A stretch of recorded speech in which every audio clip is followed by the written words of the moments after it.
যা হারিয়ে যায় তাই আগলে বসে রই।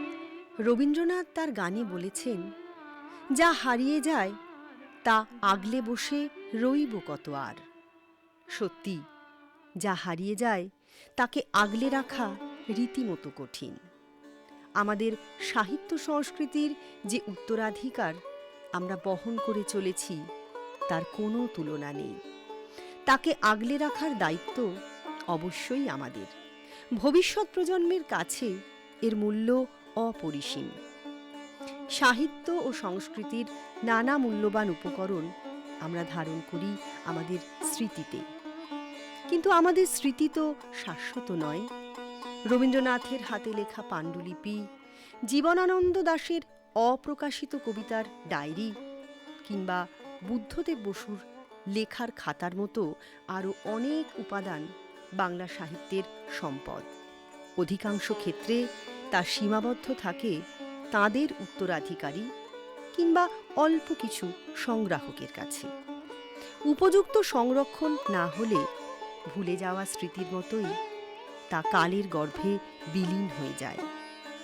প্রাচীন যুগে মানুষের হাতে যখন স্মৃতি সংরক্ষণের কোনো উপাদান ছিল না, তখন পরবর্তী প্রজন্মের মানুষের মাধ্যমে স্মৃতিকে প্রবাহিত করার উপায় তারা বের করেছিল।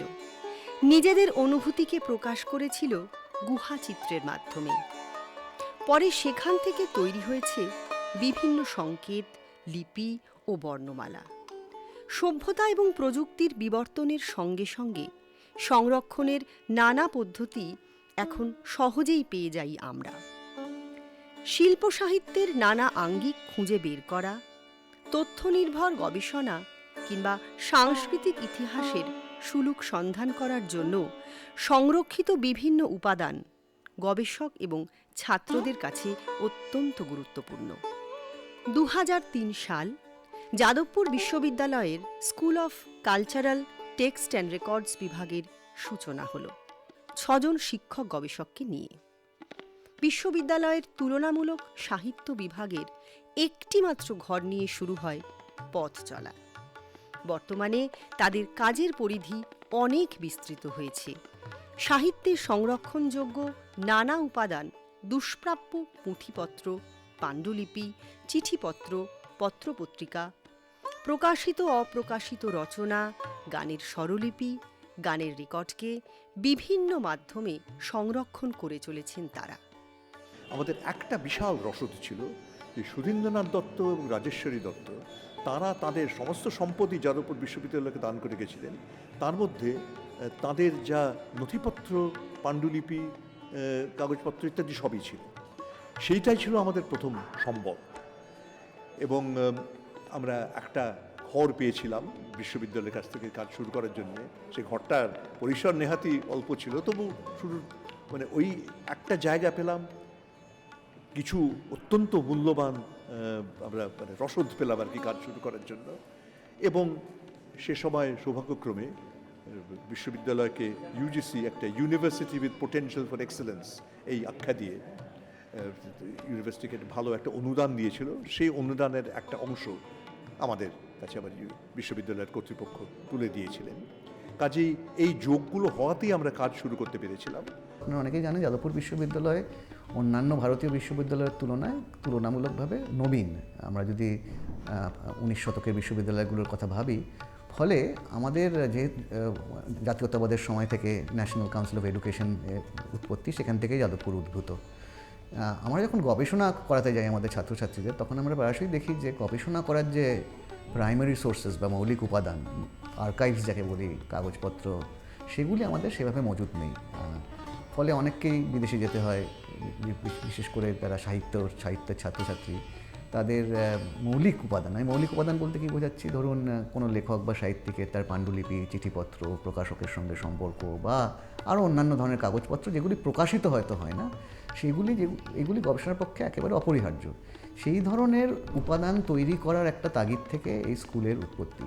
এবং এই স্কুল উত্তরাধিকার সূত্রে অনেক রকমের কিছু কাগজপত্র আমরা পেয়েছিলাম। যেমন যাদবপুর বিশ্ববিদ্যালয়ের প্রথম দিককার যারা রূপকার, সুধীন্দ্রনাথ দত্ত, বুদ্ধদেব বসু, রাজেশ্বরী দত্ত প্রমুখ, তাদের অনেক কাগজপত্রই আমরা পেয়েছিলাম এবং আমাদের রক্ষণাবেক্ষণের ভার সেগুলি দেওয়া হয়েছিল। কিন্তু সেগুলি যেভাবে রক্ষণাবেক্ষণ করা এবং বা যেগুলি এমনভাবে সেগুলিকে সংরক্ষণ করা যাতে গবেষকরা ব্যবহার করতে পারে, সেরকম হয়তো একটা পরিবেশ ছিল না।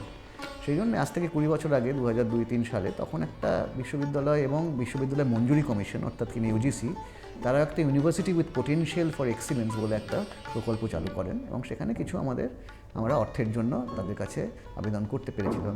সেই অর্থের জোরেই আমরা প্রাথমিক কাজকর্মগুলো করতে পারি, অর্থাৎ এই সুধীন্দ্রনাথ দত্ত, বুদ্ধদেব বসু, রাজেশ্বরী দত্তর যে আর্কাইভ আমাদের দেওয়া হয়েছিল সেগুলো ডিজিটাইজ করা, এবং শুধু ডিজিটাইজ করা না, সেগুলোকে এক ধরনের একটা ক্যাটালগিং করা, সেগুলি যাতে গবেষকরা ব্যবহার করতে পারেন, যাতে অনলাইন সেগুলি তুলে দেওয়া এবং এই মহাফেজখানা বা আর্কাইভটাকে উন্মুক্ত করে দেওয়া, এই ছিল আমাদের প্রকল্পের প্রথম ধাপ। যাদবপুর বিশ্ববিদ্যালয়ের school of cultural text and রেকর্ডসের আরেকটি উল্লেখযোগ্য প্রয়াস বেশ কিছু মূল্যবান গবেষণামূলক বইয়ের প্রকাশ। বিভিন্ন দুষ্প্রাপ্য বিষয়ের ওপর গভীর আলোচনা এই বইগুলিকে সমৃদ্ধ করেছে। এসসিটিআর পাবলিকেশন থেকে আমাদের কিছু বই আমরা অনেক দিন ধরেই বের করে আসছি। যেরকম প্রথম বই ছিল সিলেট নাগলির পেহেলা কেতাব ও দইকুড়ার রাগ। এটা একটা বিশেষ ধরনের ভাষা, তার বিশেষ ধরনের ব্যাকরণ, তার বিশেষ ধরনের স্ক্রিপ্ট, সেই নিয়ে কাজ করেছিলেন প্রফেসর অনুরাধা চন্দ্র। সেই সময় দুজন প্রকল্প কর্মীও তার সাথে ছিলেন। এছাড়া আরেকটা বড় কাজ হচ্ছে সেরিবান থেকে প্রকাশিত হয়েছে, যেটা মানে এসসিটিআর সাপোর্ট টু দি পাবলিকেশন, এইরকম একটা ব্যাপার। তো এটা সেরিবান থেকে বেরিয়েছিল ধ্বংস ও নির্মাণ, বঙ্গীয় উদ্বাস্তু সমাজের সকথিত বিবরণ। মানে এরকম বহু মানুষজন আছেন যারা এক জায়গা ছেড়ে, ভিটেমাটি ছেড়ে আরেক জায়গায় এসে বসতি স্থাপন করেছেন, তাদের নিজস্ব কথা। এটার সাথে একাডেমিয়া বা এটার সাথে অন্যান্য গালগল্পের কোনো যোগ নেই। তাদের কাছে সরাসরি যোগাযোগ করা হয়েছে, আপনাদের অভিজ্ঞতা বলুন, কেন আপনারা ছেড়ে এসেছেন, আপনাদের কি মনে হচ্ছে। তারা কোনো রকম ভূমিকা না করে তাদের নিজেদের অভিজ্ঞতার কথা বলেছেন এবং সেগুলোই পুঙ্খানুপুঙ্খভাবে এই বইয়ে ছাপা রয়েছে। এছাড়া আমাদের যে ধরনের কিছু কিছু একাডেমিয়ার বই, যেরকম script, identity, region, Sylhet Nagari নিয়েই ওই একই ধরনের বই, কিন্তু এটাও ইংরেজিতে, অনুরাধা চন্দ্রের লেখা। সুধীন্দ্রনাথ দত্তের uncollected English writings, art of the intellect, সেটাও এখান থেকে প্রকাশিত। কিংবা ক্ষিতীশ রায়ের অনুবাদ, ডিরোজিও রিমেম্বার্ড, বা সাহিত্য পত্রিকায় Rabindra Prasanga, renaissance reborn edited by Sukanta Chaudhuri, professor Sukanta Chaudhuri, Shishir Kumar দাসের আত্মজীবনী ও রবীন্দ্রনাথ, এই ধরনের বহু বই আমরা এখনো পর্যন্ত বের করেছি এবং ভবিষ্যতে আরও অনেক বিষয়ে, বিশেষ করে ডিজিটাল হিউম্যানিটিজের সাথে সম্পর্কিত এরকম আরও বই বের করার বা পাবলিশ করার আমাদের একটা পরিকল্পনা রয়েছে।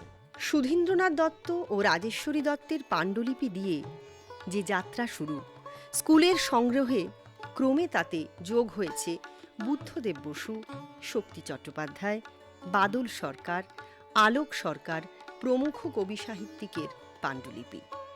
সেই সঙ্গে চলচ্চিত্র জগতের তপন সিংহ ও দীনেন গুপ্ত, শিল্প জগতের শঙ্খ চৌধুরী, সঙ্গীত জগতের সুচিত্রা মিত্র, এদের মূল কাগজপত্র স্কুলের মধ্যেই সুরক্ষিত আছে। কারোর ক্ষেত্রে কেবল ডিজিটাল প্রতিরূপ সৃষ্টি ও সংরক্ষণ করা হয়েছে। আনন্দবাজার গোষ্ঠীর সহায়তায় দেশ পত্রিকার সম্পাদক সাগরময় ঘোষের পাওয়া সমস্ত চিঠিপত্র ডিজিটাইজ করা হয়েছে। 3 প্রজন্মের প্রায় সব খ্যাত অল্পখ্যাত সাহিত্যিক তাতে উপস্থিত। কবি নরেশ গুহের পরিবারবর্গের সৌজন্যে পাওয়া গেছে কয়েক দশক ধরে তাকে লেখা দেশি বিদেশি বহু মনীষীর চিঠি। আমাদের কাজ দেখে একে একে অনেক স্বনামধন্য সাহিত্যিক, শিল্পী, তারা বা তাদের সহায় বা তাদের বংশধর আর কি, তাদের প্রয়াণের পরে আমাদের হাতে তুলে দিয়েছিলেন। সর্বশেষ যেটা পেয়েছি সেটা হচ্ছে জীবনানন্দের 101টা খাতা। এটা একটা বিশাল একটা সম্পদ আমাদের, তার ভিতরে অনেক অপ্রকাশিত রচনা আছে। দুঃখের বিষয়, আমরা আগে যেসব সূত্রে আমাদের একটা মোটামুটি একটা অর্থসংস্থান হতো, সেই সূত্রগুলি এখন অনেক বন্ধ হয়ে গেছে সরকারের তরফ থেকে। কাজেই সেই জীবনানন্দের সেই পাণ্ডুলিপিগুলি আমরা ডিজিটাইজ করতে পেরেছি, কিন্তু তা নিয়ে আমাদের আরও অনেক পরিকল্পনা ছিল এবং আছেও এখনও, সেগুলো এখনও বাস্তবায়িত করা যায়। School of cultural text and রেকর্ডসের সাম্প্রতিকতম বৈদ্যুতিন সংরক্ষণের যে কাজগুলো হচ্ছে তার মধ্যে একটা গুরুত্বপূর্ণ কাজ হচ্ছে জীবনানন্দ দাশের পাণ্ডুলিপির বৈদ্যুতিন সংরক্ষণ। এই পর্যায়ে আমাদের কাছে 100টি পাণ্ডুলিপি রয়েছে এবং 100টি পাণ্ডুলিপি আমরা বৈদ্যুতিন সংরক্ষণ বা ডিজিটাল আর্কাইভ তৈরি করার প্রাথমিক যে কাজটা সেটা সম্পন্ন করেছি। এই পাণ্ডুলিপি কাজগুলোর ক্ষেত্রে মূলত যে চ্যালেঞ্জগুলো বা যেগুলো ভবিষ্যতে গবেষকদের ক্ষেত্রে খুব প্রয়োজনীয়, জীবনানন্দ দাশের পাণ্ডুলিপিতে উনি একজন ভীষণ সংশোধনপ্রিয় মানুষ ছিলেন। যখন লিখেছেন একটি শব্দের বারবার প্রয়োগ করেছেন, একটা শব্দ যখন পরিবর্তন হয়েছে তখন সেই শব্দকে কেটেছেন, নতুন লাইন লিখেছেন। যখনই এটা বৈদ্যুতিনভাবে আমরা সংরক্ষণ করতে পারবো, গবেষকদের কাছে এই সম্পূর্ণ পাণ্ডুলিপিটি এবং তার যে রিভাইজড ভার্সন, অর্থাৎ কাটার আগের অংশটা কী ছিল এবং কাটাকুটির পরের অংশটা কী, সেই পুরোটাই সামনে চলে আসবে। এর বাইরেও আমাদের কাছে ওনার দৈনন্দিন যে দিনলিপি, সেই দিনলিপিগুলোকে উনি লিটারেরি নোটস বলতেন। এই লিটারেরি নোটসের মধ্যে থেকে আমরা বেশ কিছু সাংকেতিক শব্দ পেয়েছি এবং এমন কিছু রেফারেন্সও পাওয়া গেছে যেগুলো ওনার মূল যে উপন্যাস বা কবিতা সেখানকার যে চরিত্র রয়েছে, সেই চরিত্র নির্মাণের সময় উনি কিভাবে ভেবেছেন সেই চরিত্রকে, অথবা নির্মাণ হয়ে যাওয়ার পরবর্তীকালে সেই চরিত্র সম্বন্ধে ওনার কী মতামত, সেই নানাবিধ তথ্য আমরা এর মধ্যে পেয়েছি। সেখানে বনলতা সেনের রেফারেন্স রয়েছে। এর বাইরেও গুরুত্বপূর্ণ আমার যেটা বিশেষভাবে বলার, সেটা হচ্ছে বাংলা ভাষায় পাণ্ডুলিপি থেকে পাঠান্তরের কাজ school of cultural text and records এর আগে করেছিলেন বিচিত্রা প্রজেক্টের ক্ষেত্রে, যেখানে রবীন্দ্রনাথের একটা বড় অংশের এবং প্রায় সমগ্র অংশেরই কিছু পরিমাণ বাদ দিয়ে আমরা যতটা পেয়েছিলাম সেটাকে বৈদ্যুতিনভাবে আমরা সংরক্ষণ করতে পেরেছিলাম। সেইভাবেই আমরা চেষ্টা করছি জীবনানন্দ দাশের পাণ্ডুলিপিকেও ভবিষ্যতের গবেষকদের কাছে নিয়ে আসার। এটা আমরা সম্পন্ন করতে পারলে আশা করা যায় যে যারা এই সাহিত্য সংক্রান্ত গবেষণায় উৎসাহী তারা ভীষণভাবেই উপকৃত হবে। মূল সাহিত্যের পাশাপাশি একটু ভিন্নধর্মী কাজের প্রয়াসও করেছেন এখানকার শিক্ষক গবেষকরা। স্কুলের কাজের মধ্যে রয়েছে পথসাহিত্যের ডিজিটাল সংগ্রহ। যেসব সস্তা বই রাস্তাঘাটে, পাশে ট্রেনে ফেরি হয়, মফস্বলের মেলায় যার পসরা বসে, সাধারণ নাগরিকের চিন্তার সার্বিক প্রতিফলনের এ এক অনবদ্য দর্পণ। সাঁওতালি ভাষার প্রাতিষ্ঠানিক অলচিকি লিপি শুরুর আগে 19 শতকে খ্রিস্টান মিশনারিদের উদ্যোগে বিভিন্ন পত্রপত্রিকায় রোমান, হিন্দি এবং বাংলা হরফে সাঁওতালি লেখা শুরু হয়েছিল। অধুনা বিলুপ্ত প্রায় সেই সমস্ত বইপত্র সাঁওতালি লোককথা, গান, রীতিনীতি এবং ভাষা ও সংস্কৃতির বিবর্তন বোঝার মূল্যবান আকর। যাদবপুর বিশ্ববিদ্যালয়ের অধ্যাপক ডক্টর রাহি সোরেন সেগুলি খুঁজে পেতে ডিজিটাইজ করেছেন। এই সংগ্রহে সাধু রামচাঁদ মুর্মু, পণ্ডিত রঘুনাথ মুর্মুর কিছু দুর্লভ পুঁথিপত্র রয়েছে। এখনো পর্যন্ত স্কুলের সব থেকে গুরুত্বপূর্ণ কাজ বিচিত্রা নামে ডিজিটাল রবীন্দ্র ভাণ্ডার। কবির সার্ধশতবর্ষে ভারত সরকারের সহযোগিতায় এই বিশাল প্রকল্পটি শুরু হয়। বিচিত্রা বিশ্বের যে কোনো ভাষায় সাহিত্য সংক্রান্ত সবচেয়ে বৃহৎ সুসংহত ওয়েবসাইট। এতে আছে রবীন্দ্রনাথের প্রায় সমস্ত পাণ্ডুলিপি এবং উল্লেখযোগ্য মুদ্রিত পাঠের প্রতিরূপ। আছে বিশদ রচনাপঞ্জি এবং সূত্রসহ সম্পূর্ণ শব্দ তালিকা ও সার্চ ইঞ্জিন। আছে প্রভেদ নামে পাঠান্তর নির্ণয়ের এক অনন্য সাধারণ ত্রিস্তর প্রণালী। প্রত্যেকটি প্রোগ্রাম তৈরি করেছেন যাদবপুরের তরুণ গবেষক ছাত্রেরা। সার্চ ইঞ্জিন তৈরি করেছেন কম্পিউটার বিজ্ঞানের 2 জন ছাত্র। বিচিত্রা ছাত্র গবেষক, রবীন্দ্র অনুরাগী মহল এবং বিদেশের ডিজিটাল হিউম্যানিটিজের বিদগ্ধ সমাজে বিরাট স্বীকৃতি পেয়েছে। 2014তে সুইজারল্যান্ডের লুসান শহরে ডিজিটাল হিউম্যানিটিজের বিশ্ব সম্মেলনে বিচিত্রা ছিল সর্বজনীন বক্তৃতার বিষয়। অগ্রণী বিজ্ঞান প্রকাশক সংস্থা Springer Bichitra the making of an online Tagore variorum বইটি প্রকাশ করেছেন। আমাদের যেটা school of cultural text and রেকর্ডসের বিচিত্রা অনলাইন টেগোরভেরিওরাম, এটা গুগলে যদি আপনারা কেউ জাস্ট বিচিত্রা লিখে সার্চ করেন, তারপরে ক্লিক করেন, তাহলে অটোমেটিক্যালি এই ধরনের একটা বক্স বা এই ধরনের একটা জিনিস পাবেন। এবং এখানে কিন্তু যেভাবে ব্যবহার করা যায় জিনিসটাকে, সেটার জন্য সব কিছু আমাদের এই ওপরের যে টাস্কবার সেখানেই সব কিছু দেওয়া আছে। যেরকম হোমে গেলে বাংলায় ক্লিক করলেন, এখানে অটোমেটিক্যালি একটা জিনিস আপলোড হয়ে যাবে, মানে যেটাকে আর কি ডাউনলোড বলা হয়। সেটা খুলে আপনারা দেখতে পারবেন যে আমরা কীভাবে কাজ করেছি বা কিছু। কেউ যদি বাংলাটা না বোঝেন, সেখানে আপনারা ইংরেজির ক্ষেত্রে পুরো জিনিসটা ইংরেজিতে আসবে। অথবা কেউ যদি হিন্দিতে জিনিসটা বুঝতে চান, সেই ক্ষেত্রে আমাদের হিন্দির অপশানও আছে। তারপরে আপনারা দেখতে পারবেন যে ব্রাউজ কালেকশন, এখানে রবীন্দ্রনাথের যে জিনিসগুলোর উপর আমরা কাজ করেছি মূলত হচ্ছে পাণ্ডুলিপি, এবং তারপরে হচ্ছে প্রিন্টেড বুক আর জার্নাল বা পিরিয়ডিক্যালস। সেইখানে আপনারা এখানে ম্যানুস্ক্রিপ্ট দেখতে পাবেন। ম্যানুস্ক্রিপ্ট কীভাবে পড়া যায় তার একটা গাইড আছে। এরপরে বিবলিওগ্রাফির একটা গাইড আছে। সার্চ ওয়ার্কের ক্ষেত্রে গেলে যদি আপনারা কোনো কিছু বাংলায় খুঁজতে চান, তাহলে ক্লিক করবেন সমগ্র রচনা। তার মধ্যে যদি কোনো লাইন, আপনার রবীন্দ্রনাথের যে কোনো একটা লাইন বা একটা কোনো শব্দ যদি আপনারা লিখতে চান, আমি যেরকম যদি মনে করি যে রবীন্দ্রনাথ তার সমগ্র রচনায় তরি কথাটা কিভাবে ইউজ করেছেন, আমি যদি জাস্ট এই তরি কথাটা উনি কোথায় কিভাবে ইউজ করেছেন বা ব্যবহার করেছেন, সেইটা টাইপ আমি অভ্রতে করলাম। করার পরে যদি আমি সার্চে দিই, 1 সেকেন্ডেরও কম সময়ে 262টা আমরা রেজাল্ট পেলাম।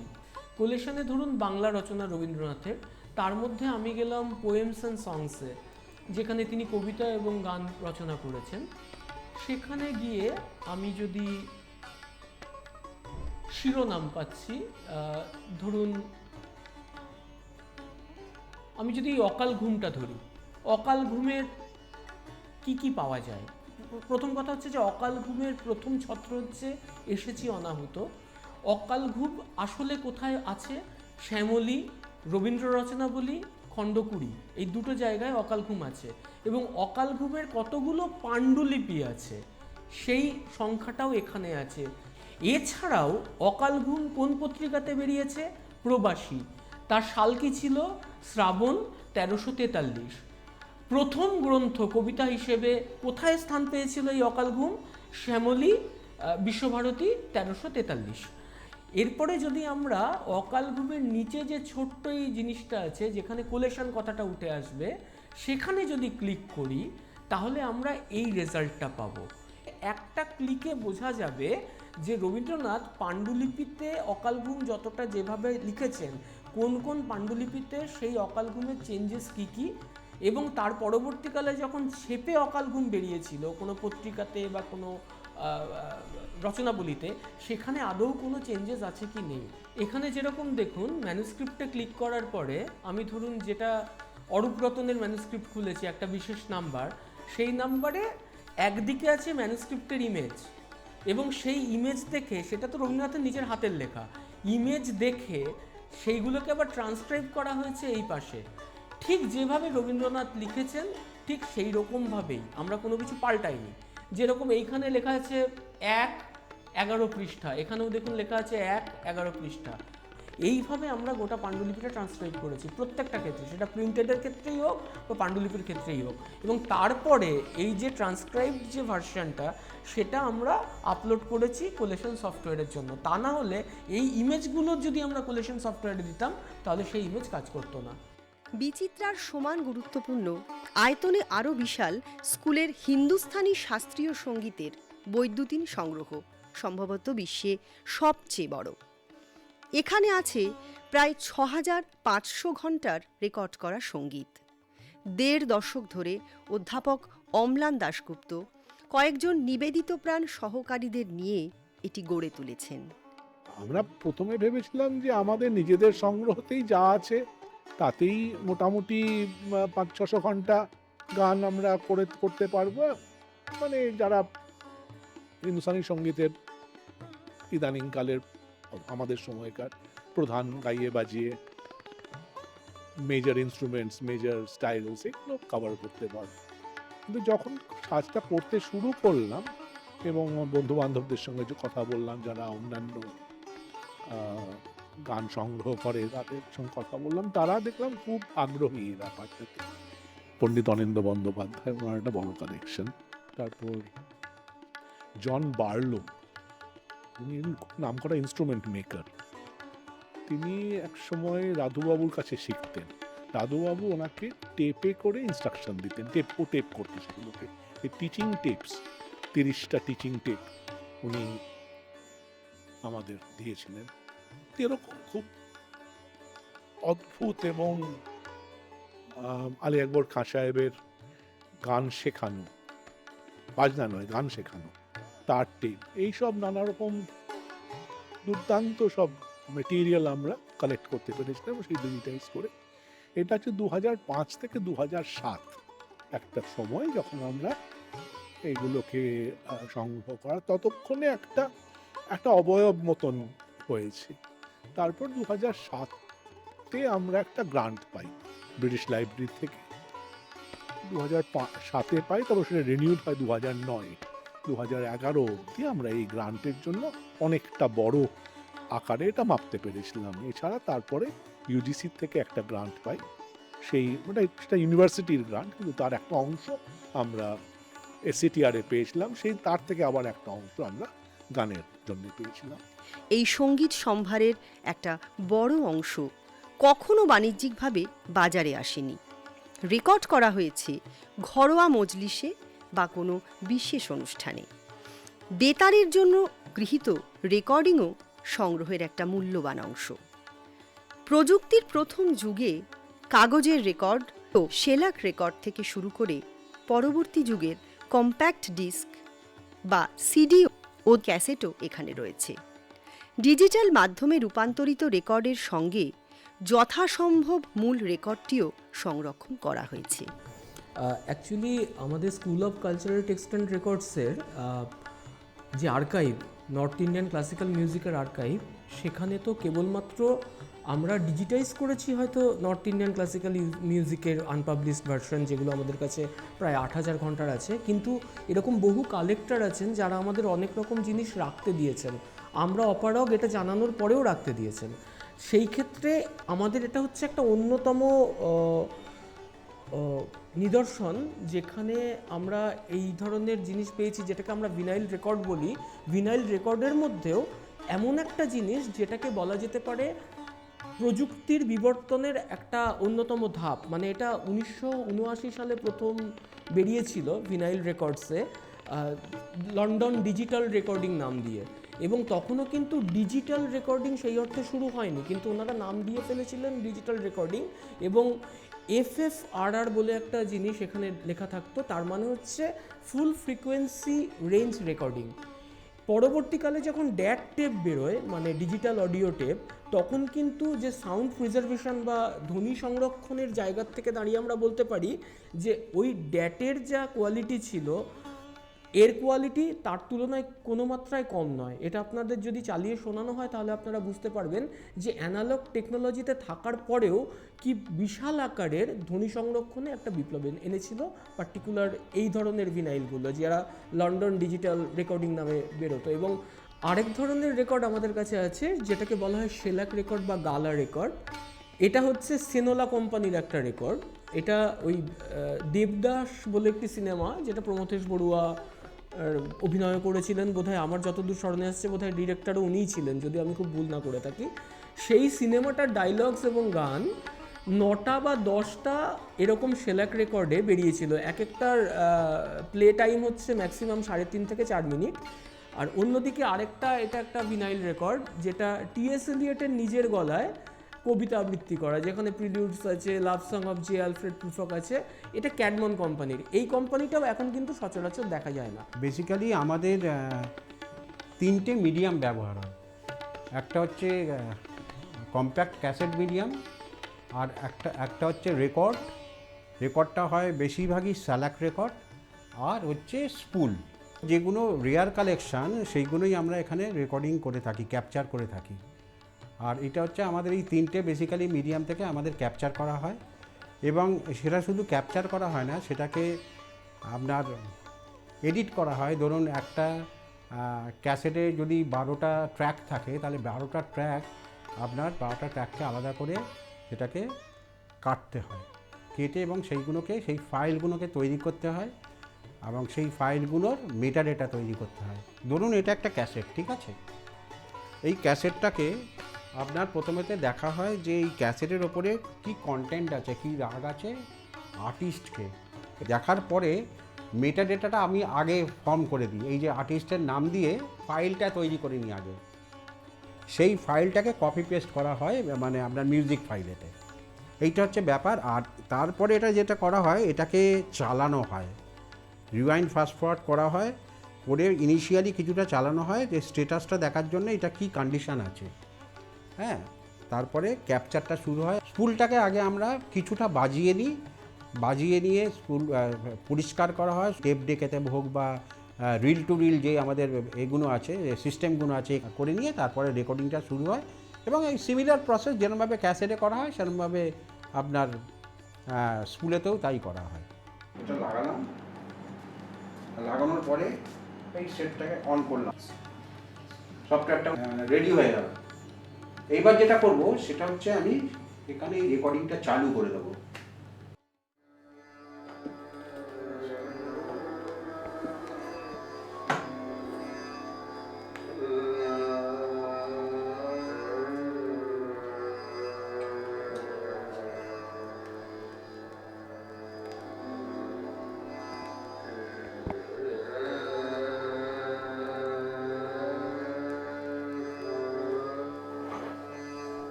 যা হারিয়ে যায় তা আগলে রাখার দায়িত্বে এই প্রতিষ্ঠানটি যে নিরলস প্রয়াস চালিয়ে যাচ্ছে তা নিঃসন্দেহে প্রশংসার দাবি রাখে।